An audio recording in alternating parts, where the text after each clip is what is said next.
con el trabajo de todos los miembros de la familia, pongamos manos a la obra. ¿Qué vas a dejar en la Cámara para que esas empresas no se vayan cuando tú dejes de ser presidente? Mi primera franquicia solo fue con 0 pesos, 0 centavos. Fue la generosidad de mucha gente. Muchas personas dicen, se quejan, todo está mal, no les parece nada.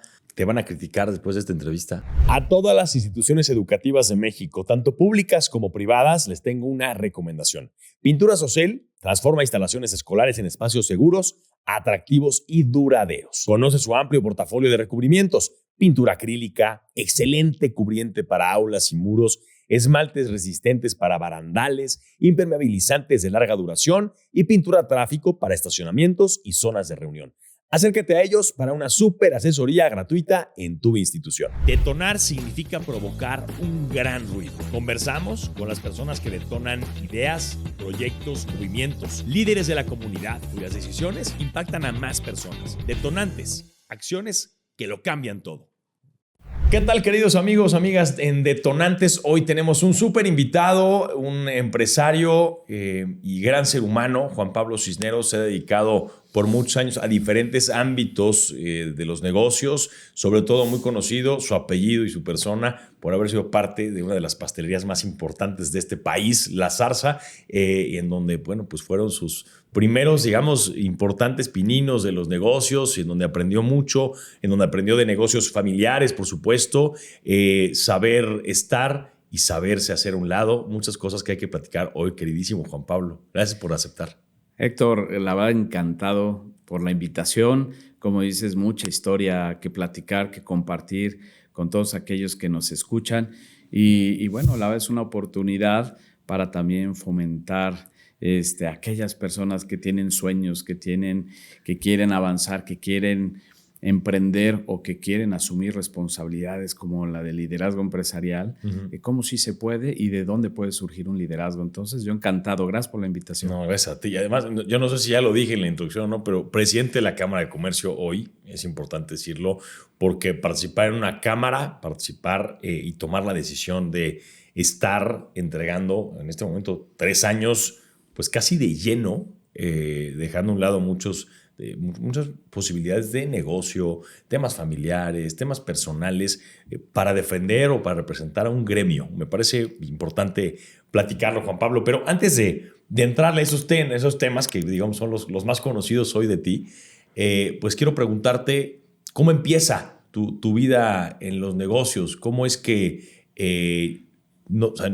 parte de la historia familiar de La Zarza, que pues, hemos platicado en otros momentos, ¿a ti cómo te llega tu momento en este negocio de las pastelerías más ricas que hay? Muchas gracias. Sí, pues mira, una historia muy bonita, muy romántica. Siempre digo que hay 15 versiones de la historia de cómo surge una empresa familiar y en con este caso, mucho respeto, 15 vivas, ¿no? Porque soy el noveno de 14 hermanos, vive mi mamá. Hoy el liderazgo de la marca está llevado en la mano de mi hermano José Luis, es el segundo de mis hermanos. Que ha hecho un gran trabajo con mucho compromiso y por eso digo, con mucho respeto cuento mi versión de la historia. Una familia de 14 hermanos, tú imaginas el reto de papá y mamá para sacarnos adelante y bueno, llegó un momento en que no alcanzaba el ingreso de mi papá para cubrir todas las necesidades, techo, comida, vestimenta, escuelas. Mi papá decía que su única herencia iba a ser los estudios, la formación.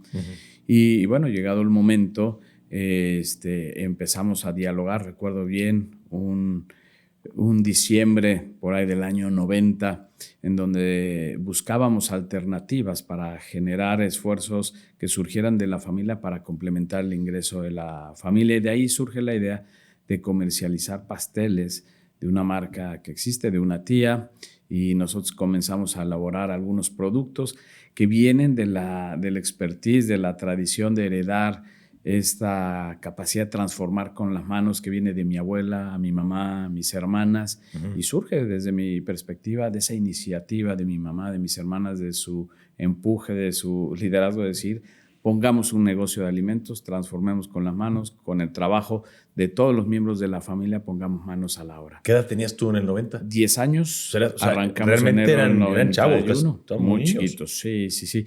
Mira, la verdad es que la primera etapa, el primer año, es ayudar desde donde toca, ¿no? A veces estar consciente que mamá y papá no están disponibles para ti, ayudar en lo que podías, a lo mejor un poco en la cocina, realmente empieza la actividad. Para mí, ya imagínate, un año de experiencia, a los 11, 12 años, empezamos ciertas horas al día a atender el negocio que estaba en lo que era el garage de la casa. Se construyó un local para ofertar el producto al público. ¿Esto dónde era? En la zona de Reforma Agua Azul, 49 Poniente. Muchos de quienes nos escuchan seguro recordarán ese localito antes de llegar al circuito interior sobre la 49, y ahí vendíamos una línea de productos de mi tía. Y fue los inicios, porque iniciamos este tema de atender al cliente, de servir, de comercializar productos de repostería con la relevancia de marcar diferencia, ¿no? En la calidez de la atención al cliente, con la calidad del producto que ofertas. Y bueno, la verdad es que empiezas a hablar de términos como muy institucionales. Yo recuerdo siempre, ahora medito que en nuestra primera reunión de equipo de trabajo fue esa reunión donde se hablaba del problema familiar y de plantear los objetivos, generar ingresos para salir adelante. Tus papás, ¿no?, hablaron claro con ustedes, no importando la edad que tenían. Y todos estábamos ahí. Necesitamos lana. Así es. Queremos que le entren de alguna manera. No pueden ponerse a producir todos 8 horas al día, pero de alguna manera todos se sumaron. Todos. Mi papá decía, el problema es la solución es esta, y cada quien puede apoyar, aportar, dependiendo de la edad y el desarrollo, la formación que tengan. Nos lo hacían ver a los chiquitos, fíjate, imagínate una mesa de 16 personas, sí, todos poniendo atención. Decían que el grande, que tiene más edad, que tiene más formación, toma una cubeta grande, que el más pequeño toma una cubeta pequeñita, acorde a la edad y al desarrollo. Entonces fue muy gráfico para nosotros. ¿Cómo le explicas a niños la situación en la que vive una familia y lo que tienen que hacer para salir adelante? El poner manos a la obra requería de muchas acciones. Mis hermanos grandes a lo mejor aportaron hasta dinero, su conocimiento, amigos y familia a lo mejor aportaron algo de recursos, de idea, de acompañamiento, de asesoría, hasta que se monta el local y se empieza a vender esta línea de productos, que marcó diferencia porque fue un proceso de desarrollo para cada uno de los miembros de la familia, ¿no? Hoy se maneja mucho el tema de explotación infantil, ¿no? Imagínate, siempre en broma le digo, mamá, de haber sabido que podíamos haber demandado, pero la realidad es que fue forjar el carácter, forjar a las personas que somos hoy, y mis hermanos, todos talentosos, todos comprometidos, todos conscientes del trabajo en equipo. No todo ha sido fácil, pero cómo es importante la unidad de una familia, los valores, la ética dentro del núcleo de una familia para hacerle frente a un reto común. Y eso marca diferencia. La solidez de la empresa tiene que ver mucho con estos valores que emergen de una familia y que se impregnan en la filosofía de un emprendimiento y que poco a poco va creciendo. Y la empresa tuvo muchas etapas, ¿no? Un crecimiento acelerado sin tanta estructura, con mucha vocación, con mucho ímpetu, con buen sabor, con mucho trabajo, con buen sabor, buenas recetas, pero la realidad sin tanta estructura. Y ahí son los momentos distintos de la etapa de una empresa. Un momento clave es cuando mi hermano José Luis se acerca con mi papá, ve que hay una oportunidad de negocio, mientras mi papá decía, ya no puedo más, ya no quiero seguir creciendo porque ¿cómo lo controlo? Y mi hermano tuvo una claridad de que se podía generar estructura, adoptar tecnologías, definir procesos, y fue un cambio radical. Cuando alguien que había tenido ya actividad en una empresa transnacional, que estaba acostumbrado a trabajar bajo procesos, tener indicadores definidos, objetivos, un plan de negocio propiamente, ¿no? O sea, trajo el aprendizaje del mundo exterior a la familia y de la empresa al negocio familiar. Sí, fíjate, cuando inician, los grandes aportan mejor recursos, pero no tiempo y manos al 100%, porque estaban en otra etapa de sus vidas, iniciando su vida familiar, hijos y negocios o trabajo fuera, ¿no? Sí, claro. Y los chicos metimos las manos, a lo mejor sin tanto conocimiento, con mucha energía, con mucho empuje. Y luego viene una segunda etapa, cuando los grandes ya se formaron, traen experiencia y la pueden aportar al negocio. Los chicos podemos distraernos de la actividad operativa, seguirnos formando y tarde o temprano retornar al negocio. Así es los inicios de La Zarza. Qué maravilla. Y cuando encuentras un caso de éxito, replicarlo y replicarlo.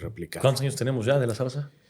34 años. 34 añitos. Así es. Imagínate nada más. Oye, y en ese sentido, Juan Pablo, bueno, hay un momento en el que tú decides, o sea, digo, más allá de que todavía tengas participación y alguna franquicia, te haces a un lado de la parte operativa, porque fuiste muchos años parte del corporativo en la parte administrativa financiera, ¿no? Sí, fíjate, me atrevo a decir que de todos mis hermanos quizá fue el que estuve en más áreas de la empresa, algunas por muy corto tiempo, pero el que estuvo en todas las áreas.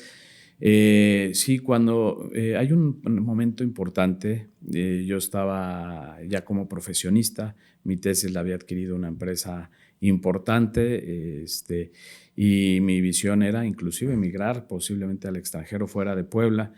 También había opciones en México, al norte de México, porque era un tema de tecnología y en Puebla no había el suministro para desarrollar ese proyecto, pero es un momento clave porque enferma mi papá. Mi papá me regresa a la empresa y tomo de ahí la parte financiera y acompaño el liderazgo de mi hermano José Luis durante muchos años.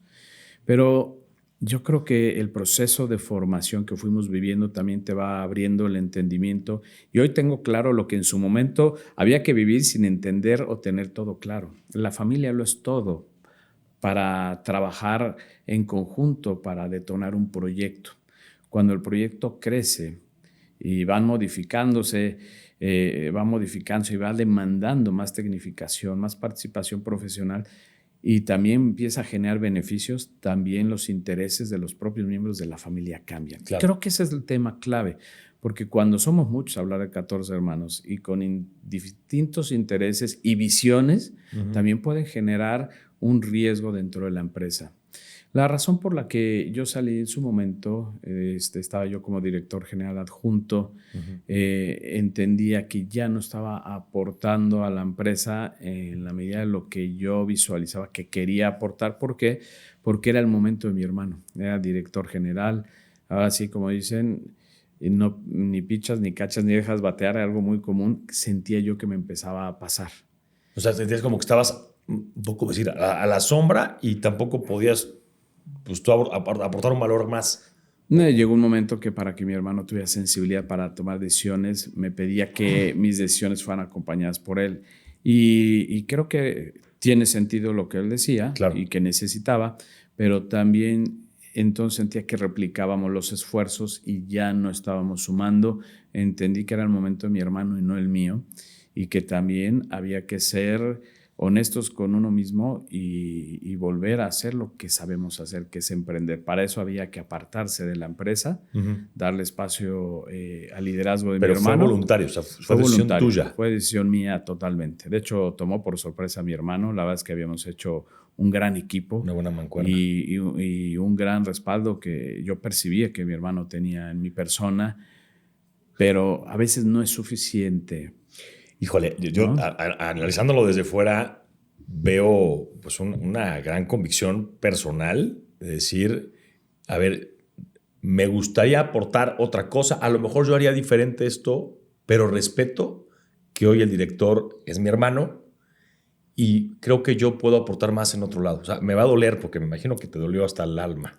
La verdad es que yo no sé, estuve como un año y medio en duelo, decir que decidí por la seguridad económica por un lado, luego sí, porque tenías un buen sueldo como directivo. Así es, y de momento inclusive hasta liderazgo, la posición, claro, pues a lo mejor de liderazgo es algo que traes en tu ADN, ¿no? O sea, que no sabes cómo llega, pero que lo ejerces y aquí de repente ya no estaba el equipo a quien dar instrucciones, a quien acompañar, a quien escuchar. Con quién trabajar, pero es un proceso de cambio como todo. Y los cambios es una oportunidad de renovar. Y el renovar es ser honesto contigo mismo, hacer una radiografía al interior y qué quieres, qué pretendes y dónde sumas. Algo que aprendimos muchísimo es devolver a la sociedad un poco de lo que nos ha dado. Yo, la verdad, siempre tuve mucha gratitud para quienes confiaron en mis proyectos. Mi primera sucursal, mi primera franquicia solo fue con 0 pesos, 0 centavos. Fue la generosidad de mucha gente que me prestó el local 1 año sin pagar renta, el que me prestó la mesa que nunca la devolví, ¿no? El refrigerador. O sea, un chamaco de 17 años negociando con adultos para que confiaran en un proyecto para salir adelante. Y funciona. ¿Cómo no vas tú ahora a ayudar a alguien que puede tener un proyecto relevante, un sueño, una ambición, y no ser parte de construir ese sueño y hacer que un emprendedor pueda dar el paso con valentía, pero también con conocimiento, pero también con asesoría, acompañamiento, para que pueda surgir una buena oportunidad de negocio, fuentes de empleo y demás? Y es así, yo creo, donde primero el escenario es, ¿y ahora a qué me dedico? Exacto. Tenía franquicias de la zarza, eso me ayudó a mantenerme lo suficientemente ocupado para sentirme útil, pero la experiencia daba para más. Algo que a mí se me daba mucho era identificar la necesidad no atendida y hacerla una oportunidad de negocio.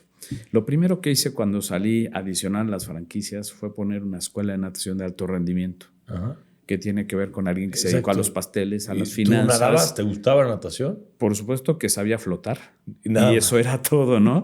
Pero sí tenía hijas que desde muy chiquitas, desde antes de los 5 años ya nadaban y que a los 5 o 6 años ya formaban parte de un equipo que entrenaban 2 horas natación diarias y 1 hora de gym.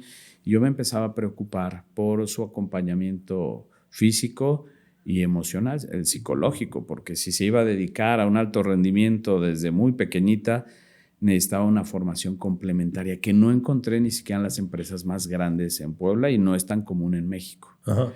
Y entonces, después de estar pide y pide todo ese servicio, entendí que solo iba a suceder si nosotros emprendíamos.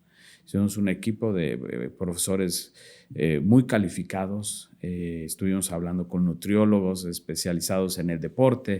Estuvimos hablando con fisioterapeutas. Inclusive en su momento tuvimos un equipo de psicólogos, campeones con la selección de box de Cuba, poder traerlos a que nos acompañaran en el proceso de desarrollo emocional, psicológico de nuestros nadadores. Y fue un proceso de captación impresionante. De talento, eso fue lo primero. Sí. Y luego convencer a esos nadadores que tenían esa visión de ser campeones nacionales y mundiales. Vénganse para acá. A que llegaran a conocer nuestro proyecto. ¿Y en qué quedó? Generamos una marca. Fíjate, como todo fue creciendo, creo que uno de los emprendimientos más bonitos. Teníamos saturada nuestra capacidad dentro de la alberca y necesitábamos crecer más. Y esas eran inversiones muy fuertes que a veces salían de mi capacidad financiera. Uh-huh. Y esto se junta con un reto, que es no poder controlar lo que sucedía en la alberca. En pequeñas diferencias entre la estrategia y la ejecución o la operación, que para mí detonaban un riesgo, y un riesgo que iba a impactar mucho en la parte financiera. Entonces yo tenía o que controlar todo el sistema o vender el negocio, eso estaba muy claro. No podían ser las dos, o sea, no podíamos hacer que el riesgo creciera y si no funcionaba el sistema, poner en riesgo todos los negocios alrededor o poner el patrimonio de la familia en juego.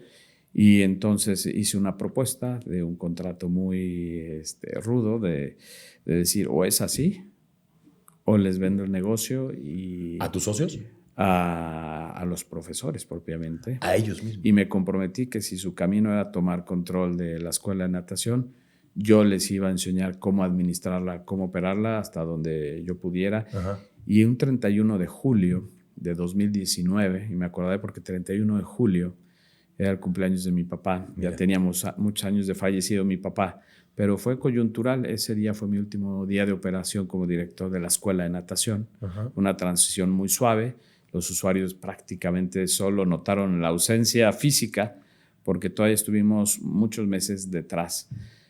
Ahora, ¿cómo esta decisión iba a ser relevante?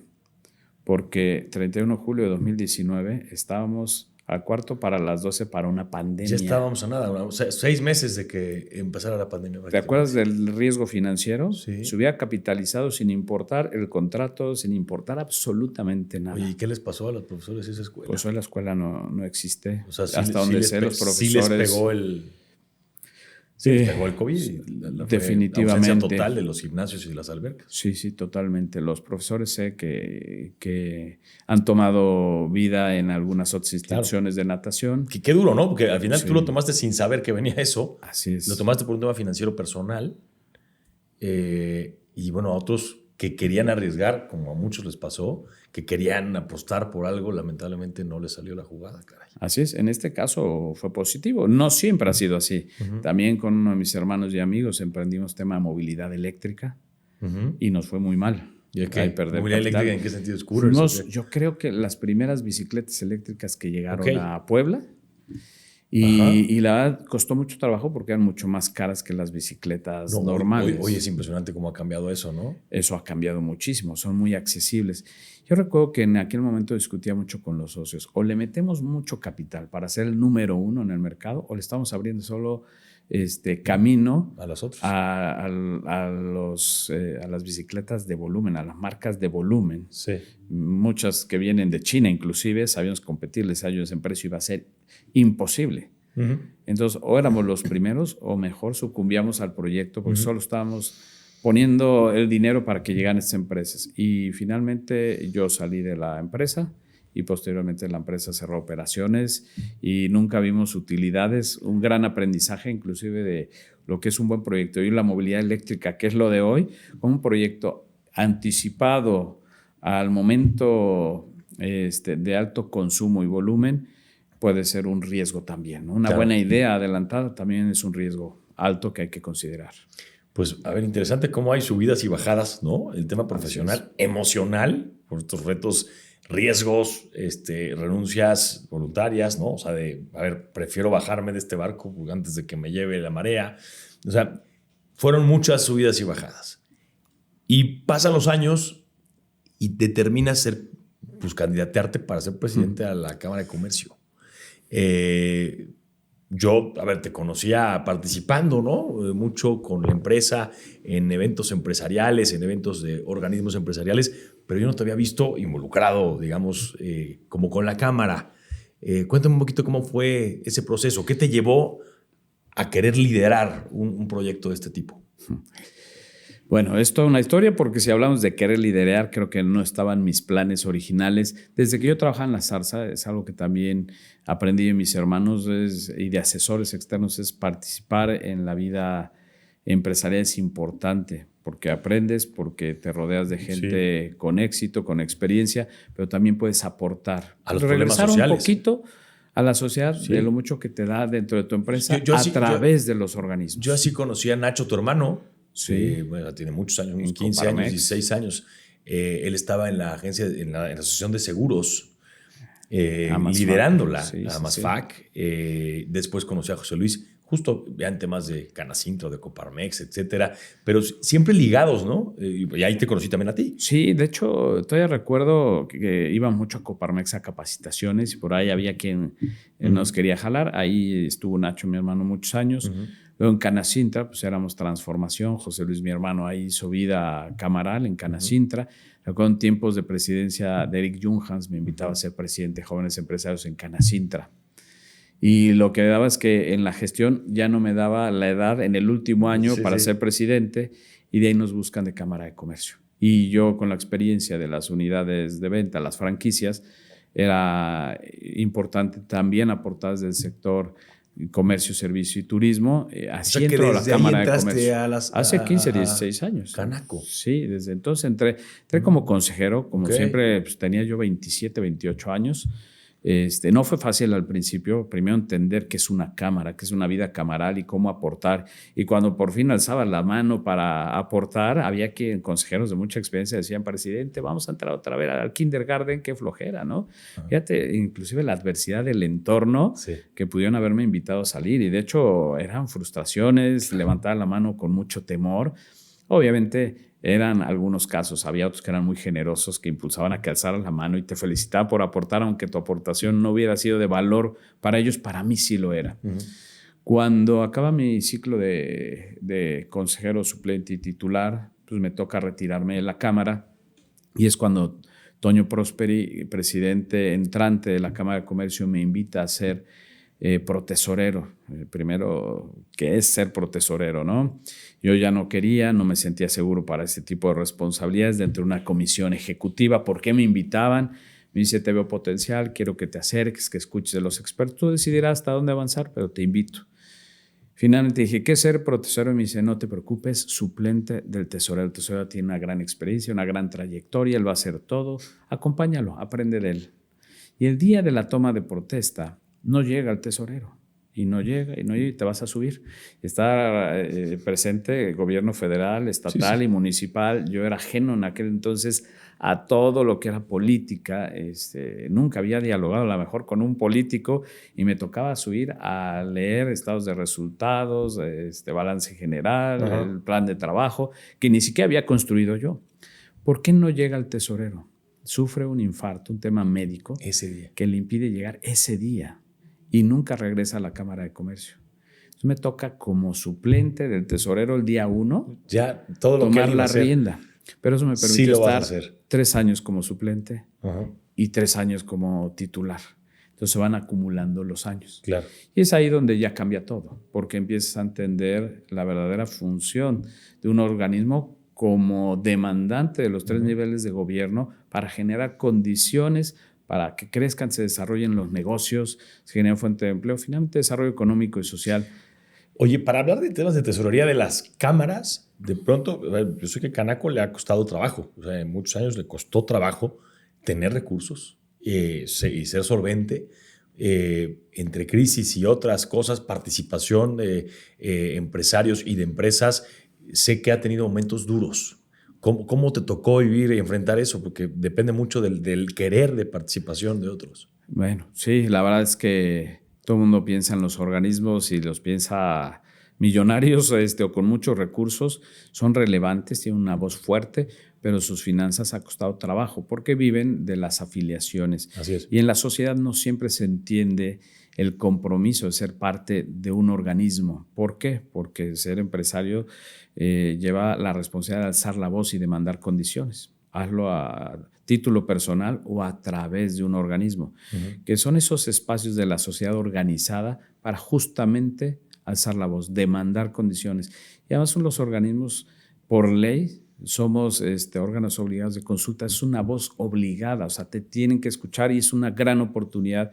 Y aprovecho este espacio para difundir ese compromiso de que las cámaras no son del presidente y de su consejo, son de la sociedad. Y que sean fuertes es relevante en la medida de que así podrán facilitar el trabajo y poder lograr los objetivos. ¿Cómo me tocó? Entré en mi primera etapa con una cámara endeudada, que no tenía ni la solvencia para cubrir las fuentes de empleo, y algo que aprendí de mis hermanos y de mi papá, la disciplina financiera. Y entonces llegué a controlar la tesorería, a controlar. Y es que es extraño porque no es tu empresa y no te pagan por ello. Entonces, ¿cuál es el nivel de compromiso? O sea, seguramente hubo talento previo a mi persona, pero pues a lo mejor no había una tesorería que le dijera al presidente esto no, o a un director esto no. Ese sí era mi estilo. Esto sí, yo sí me voy a meter. Esto no. Si voy a estar, no, me voy a meter. Eso siempre ha sido un tema de mi persona. Si lo voy a hacer, voy a dar mi máximo esfuerzo, no a medias tintas. Porque no, como que la mediocridad dicen que apesta, ¿no? Porque si quieres hacer algo, pero no eres parte de la solución, eres el problema. Pero de verdad te dices algo bien importante. Muchas veces hay gente que toma una posición pues porque como que lo orillaron y siente que está comprometido y como que a fuerza dijo que sí. Otros que lo hacen por brillar. Pero en realidad, si lo tomas a la ligera, puedes darle en la torre a una organización filantrópica, a una asociación civil, a una fundación o a una cámara empresarial. O sea, creo que es importante lo que dices, Juan Pablo, porque si hay gente o rumores de que las cosas salen mal en algún lugar, a veces tiene que ver con el mal actuar o el mal compromiso de alguna persona. Es complejo lo que dices porque en los organismos hay veces que está el que no debe estar y el que debe estar no quiere estar. ¿Cómo haces que el que debe y no quiere esté? Sí, hay un poquito de presión, hay circunstancias de la vida como fue mi caso, pero la decisión final de decir sí es de uno. ¿Quién debe estar? gente con valores y principios, con una ética, gente profesional que tiene un desarrollo académico importante, que tiene experiencia, pero creo que su característica principal no está en su interés personal, sino en el interés colectivo, en darse a los demás, que es donde realmente para mí encuentras la verdadera felicidad, que es a lo que venimos a este mundo. Cuando tienes la capacidad de influir positivamente en los demás, en su ámbito personal, social, empresarial, a través de tu experiencia, tus conocimientos y de tu propio ADN, ¿no? De tus valores, de tus principios, de tu ética. Y en eso fuimos formados en una familia de mucho trabajo, de mucho compromiso, de mucha pasión, además, desde muy chicos. Entonces, decir sí a la tesorería era llegar a poner orden. Y mira que no soy contador de profesión, soy ingeniero electrónico. ¿Y que es un ingeniero electrónico que se dedicaba a diseñar equipos inversores solares de tecnología solar, llevando las finanzas? Bueno, pues se me facilitaban los números, pero una firme convicción de que con orden se puede salir adelante. Las 2 etapas de mi vida como tesorero, recibí una cámara con cierta deuda y siempre la dejamos con superávit. Siempre cumpliendo sus pasivos, resolviendo tema de deudas. Hubo gestiones anteriores que también resolvieron grandes problemas para la Cámara, que la hicieron sacar a flote.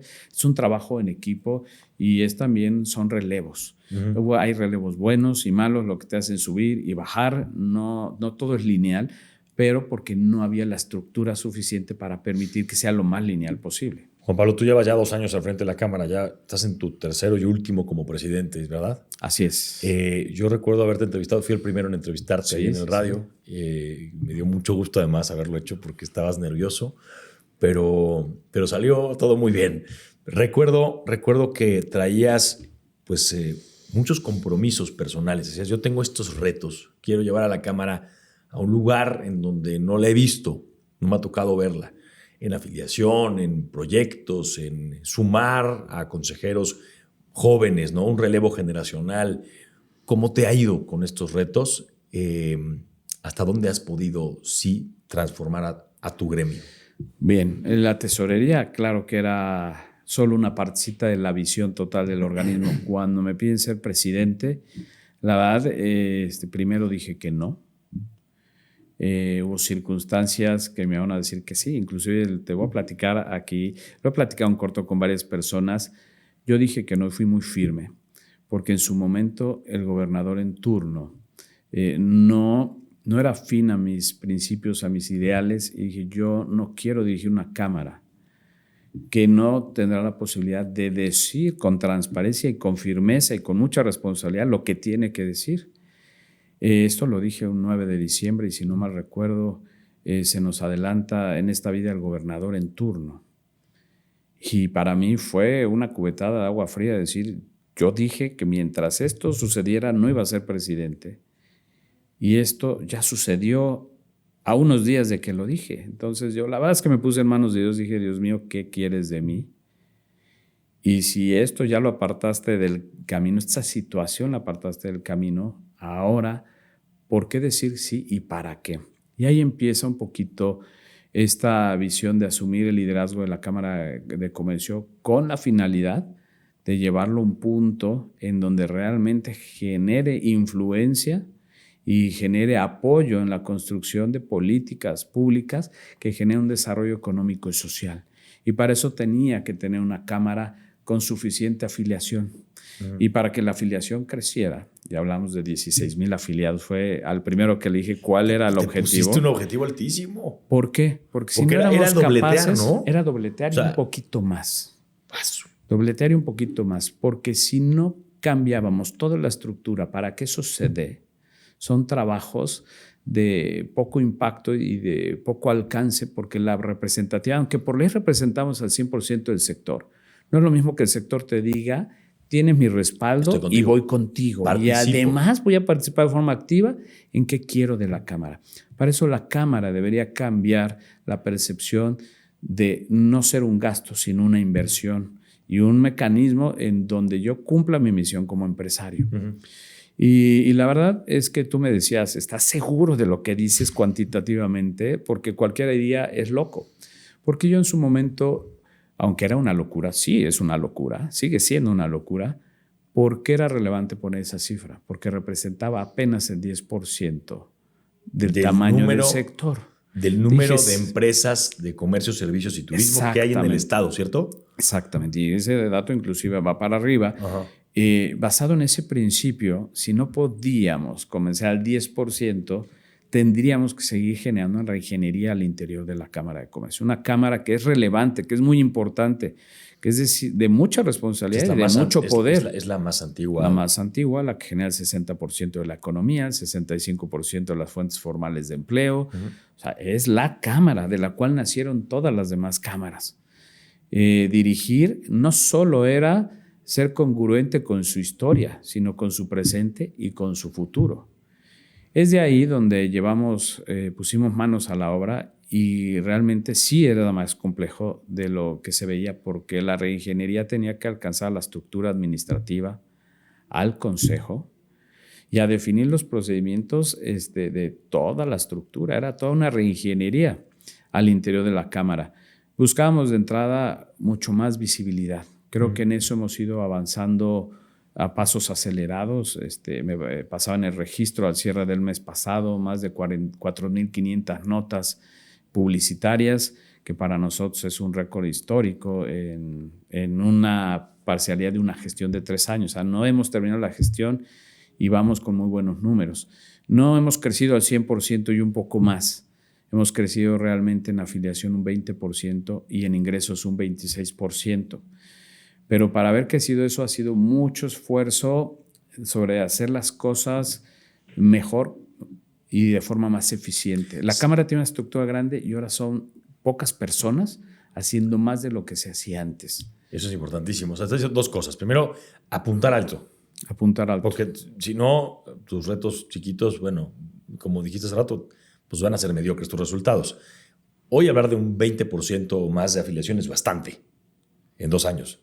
Es mucho. Son muchas empresas nuevas, unas que quizás nunca habían estado, otras que habrán regresado.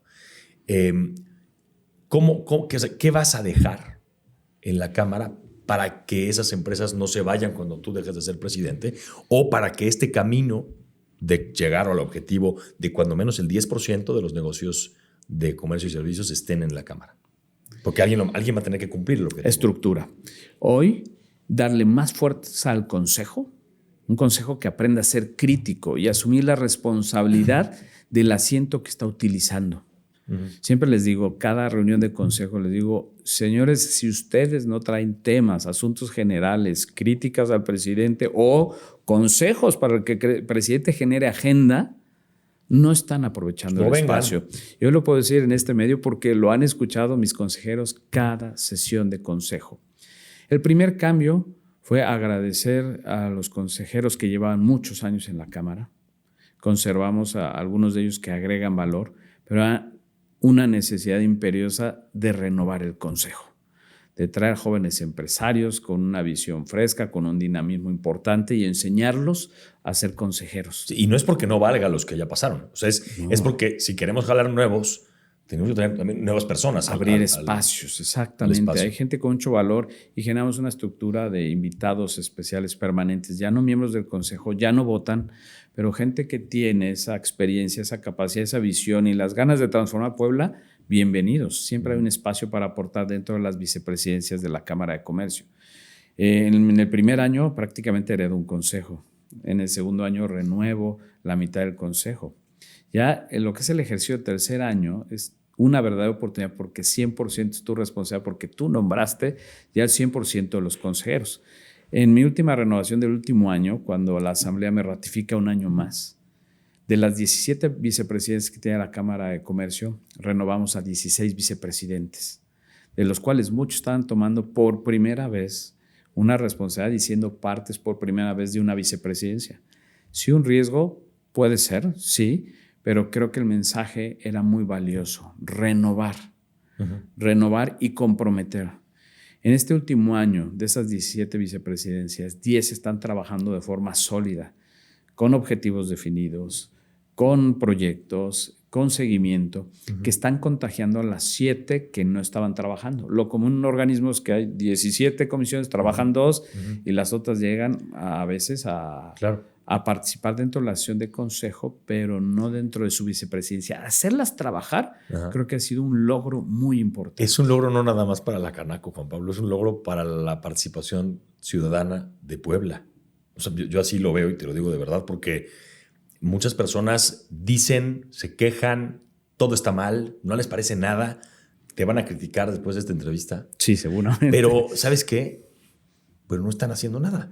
Entonces, el que haya 17 vicepresidencias, de las cuales hoy 10 están participando, pues habla de 10 poblanos o poblanas que igual pues, estarían en su negocio, con su familia, haciendo lo que tienen que hacer, que está muy bien, pero no estarían dando el extra voluntariamente, porque tampoco cobran. Tampoco cobran. Por la sociedad, porque están en el tema medioambiental, están en el tema de capacitación del personal, ¿no? O sea, las vicepresidencias son, entiendo, pues estos como comités, ¿no? En donde están ejerciendo actividades por el bien de los negocios y el bien de la comunidad. Sí, por partes. Primero es deseable que nos critiquen, Héctor.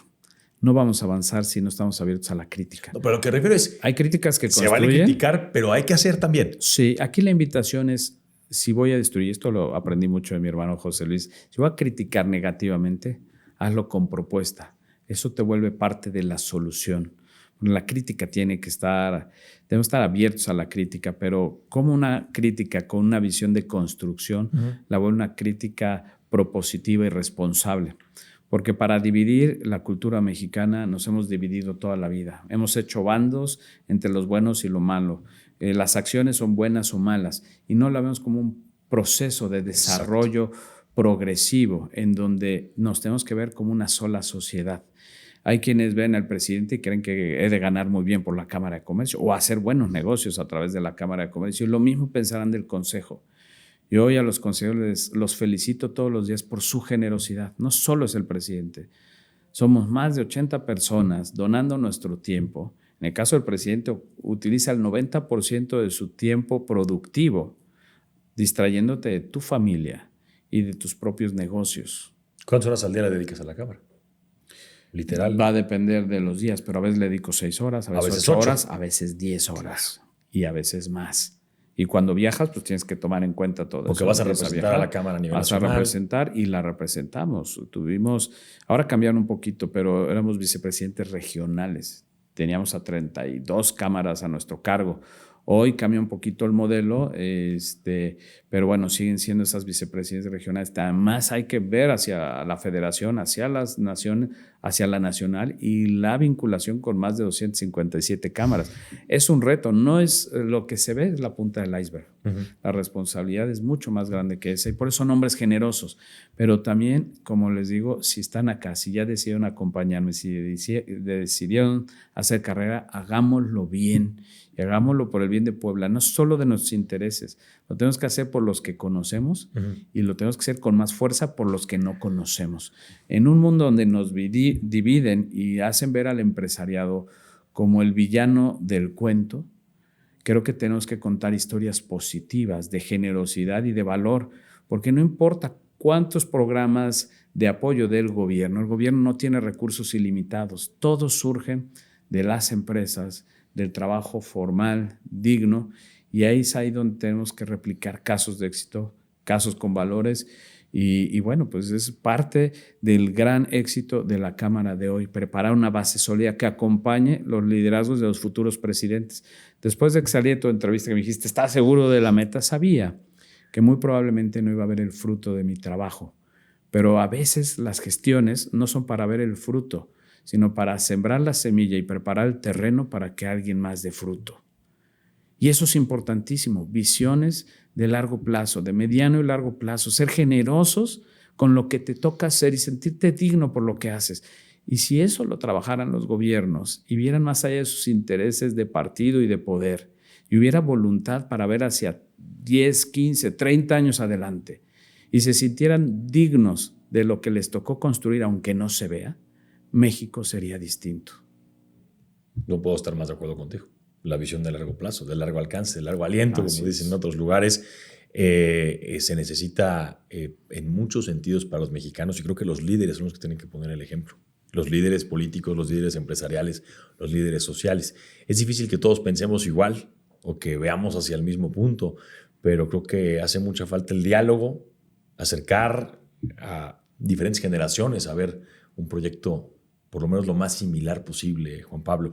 Yo te quiero preguntar, ahora de la sociedad, ¿no? Ya me hablaste un poco justamente de la parte política y a lo mejor no se trata de poner nombres y apellidos porque no va por ahí. Pero si yo te preguntara, hoy que ya has participado como tesorero y como presidente de Canaco, ya llevas muchos años dialogando con gente en la administración pública, pero también en diferentes organismos empresariales, incluso de otros estados y países. Ya la generosidad la has dicho y me gustaría que dijeras algo diferente que la generosidad. Además de eso, ¿qué hace falta para mover de una manera distinta a nuestro estado y a nuestra capital de Puebla, ver una manera diferente de formalizar y de hacer negocios? Una sociedad más comprometida, más justa, que busque poner al centro a la persona y verla con dignidad. Estoy hablando de la sociedad, no de los gobiernos. Después de dialogar tanto con autoridades, hoy estoy claro que el crecimiento y desarrollo de una sociedad no está en lo bueno o malo que sea un gobierno, sino en lo crítico, participativo y en la generosidad, y perdón que lo haya dicho otra vez, de la sociedad. Pero sí cambia el contexto. Es la sociedad la responsable de sacar adelante el barco. Y te voy a hablar un tema de Puebla. ¿Por qué mientras Querétaro va aportando más en las inscripciones del IMSS y va creciendo en la formalidad, por qué Puebla va decreciendo? Puebla es un estado de gran oportunidad y lo he dicho ya en los medios. El cuarto estado con más unidades económicas. Sabemos que es el quinto estado más grande de la República y es el cuarto estado más grande en número de unidades económicas. ¿Esos son negocios? Negocios. Registrados. Negocios registrados. O sea, con todo y que tenemos una gran cantidad de informalidad. Es el séptimo lugar en empleabilidad. Uh-huh. De ahí ya no nos comportamos de forma congruente, digamos. Congruente. Y en informalidad, ahí sí somos el tercer estado con mayor porcentaje de informalidad, 70.7%, cuando la media nacional está en el 55%. Muy por arriba. Cuando yo entré como presidente, se hablaba de que la informalidad en Puebla rondaba el 62%, y no recuerdo el dato oficial de antaño, todavía no estaba familiarizado con esos temas, pero sí es real que éramos el 62%, el 70.7%, en 2 años hemos crecido a razón de 8% en estos 2 años, 4% por año es muchísimo. ¿Hasta dónde lo vamos a permitir? Y es que es muy fácil demandar calles sin baches, mayor seguridad, porque Puebla también ha sido víctima de muchos grupos delictivos y esta no es la intención de poner a Puebla en lo negativo, sino en la conciencia de lo que hay que trabajar para mejorar la imagen y sobre todo atender los riesgos que sí son responsabilidad del Estado, ojo, son responsabilidad del Estado, pero el Estado necesita recursos. Entonces, la población, si va a demandar, tiene que aportar sí o sí. Yo no quiero ver la informalidad como algo totalmente malo, porque hay familias que buscan en la informalidad una oportunidad de negocio para llevar el alimento a sus mesas y procurar lo necesario en sus familias. Es un síntoma, y nos lo ha hecho ver nuestro presidente de la Confederación, un síntoma quizá de lo que hemos dejado de hacer o de lo que tenemos que cambiar, que como consecuencia fomenta la informalidad. Y ahí te voy a dar datos que sí es mucho de lo que debemos influir como sociedad en el accionar del gobierno. Cuando hablamos de códigos reglamentarios municipales, hablamos de los más estrictos y de los más complejos que hay, con muchas ambigüedades en la interpretación y con una tibia capacidad de ejecución. O sea, la autoridad es tibia a la hora de hacer que se cumpla el Código Reglamentario Municipal. ¿Qué hay en medio de un documento muy estricto y de una laxicidad en hacer cumplir? Y se llama corrupción. Países como Japón, y esto nos dice mucho nuestro expresidente Rafael Herrera, que es muy numérico y mucho de datos a nivel mundial, nos dice, hablando del equivalente al Código Reglamentario Municipal, para poner un negocio en Japón, el documento es muy sencillo, muy simple, en unas cuantas obligaciones, pero que en la ejecución hay donde te falte uno. Sí, se cierra tu negocio. Entonces no hay espacio para la corrupción, lo que vuelve una cultura. Y lo hemos visto en los mundiales, que si dejas el paraguas, el japonés no se lo va a llevar porque es de alguien. Y no porque le van a hacer puede nada. Ser la cartera y puede ser es por congruencia. Todo. Y al grado de que cuando dejan sucio el estadio, los japoneses, si tu partido es contra Japón, no importa qué país seas, sabes que los japoneses van a limpiar porque traen una cultura orientada al bienestar común, a la ética, a los valores, al principio, que lo vuelven cultura, es parte de su ADN. ¿Qué tendría que pasar para que México llegue a ser similar a Asia? Pues primero algo nos tiene que doler y mucho.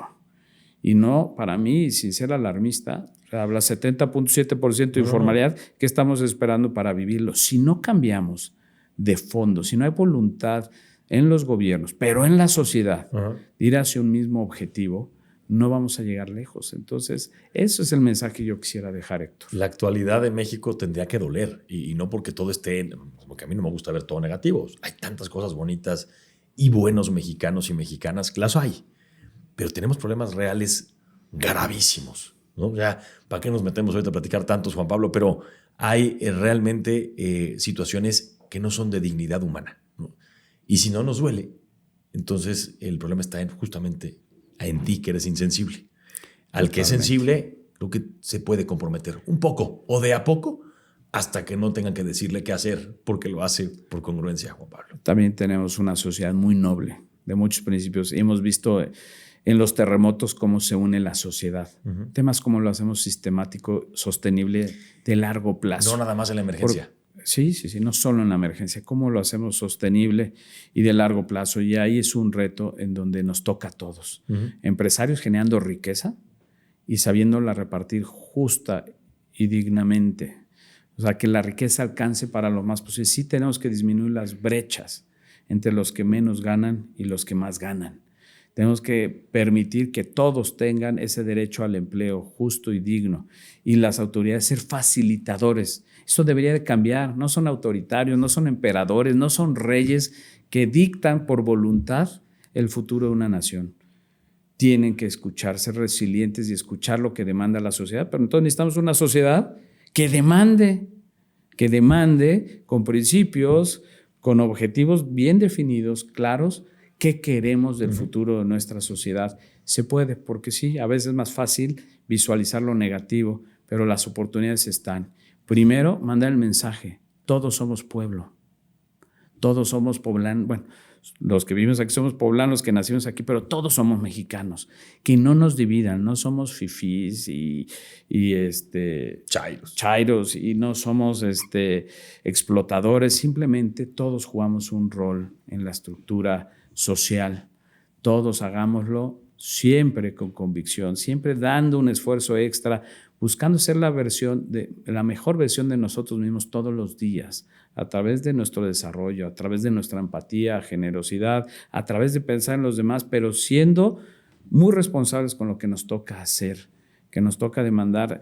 Y si eso lo hacemos en lo individual, en lo colectivo, va a haber una gran oportunidad. Y eso es parte de lo que queremos sembrar también en el ambiente empresarial. Yo ocasionalmente trato de hablar de estos temas.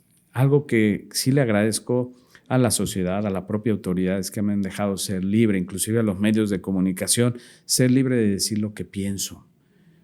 Y creo que ese es un valor que me caracteriza y que también caracteriza al Consejo de la Cámara de Comercio. Y también veo la voluntad de muchos organismos de empezar a pensar en equipo, en entender que los recursos son limitados y las manos pocas, y que en vez de replicar esfuerzos, tenemos la oportunidad de estructurarnos y de generar vínculos que permitan a través de sinergias encontrar las soluciones a lo que demanda y requiere nuestra sociedad. Juan Pablo, yo te agradezco mucho esta conversación. Gracias por compartirnos tus detonantes.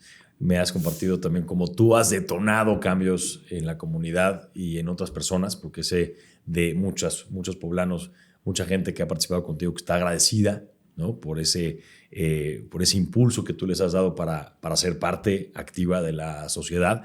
Y creo que nos dejas enseñanzas muy importantes de cómo tú lo aprendiste en la familia, de cómo, pues sí, lo individual, aunque sea pequeño, aporta, pero ese pequeño va creciendo y se va haciendo más grande y va a poder aportar más después, pero hay que empezar desde lo pequeñito. Y también que entre muchos pequeños, y no importando las edades o las capacidades, cuando somos un equipo, cuando lo hacemos colectivamente, el impacto es mucho mayor. Y así es la historia de tu familia y tu historia personal. Así que gracias por estar aquí, gracias por dejarnos aprender un poco más de ti, Juan Pablo Cisneros, y de la familia Cisneros. Muchas gracias, Héctor Rodrigo. Pues un saludo a quienes nos ven y nos escuchan. Y bueno, a sus órdenes, a seguir sumando por el bien de Puebla, por el bien de México, y agradecido por este espacio contigo. Muchas gracias, querido. Recuerden seguir el podcast Detonantes en Spotify o también en YouTube, en donde vamos subiendo pues todas las cápsulas que tenemos con nuestros invitados e invitadas. Y bueno, siempre habrá nuevas sorpresas, nuevos talentos que se van desarrollando aquí en nuestra comunidad. Muchas gracias y nos vemos pronto. Detonar significa provocar un gran ruido. Conversamos con las personas que detonan ideas, proyectos, movimientos, líderes de la comunidad cuyas decisiones impactan a más personas. Detonantes, acciones que lo cambian todo.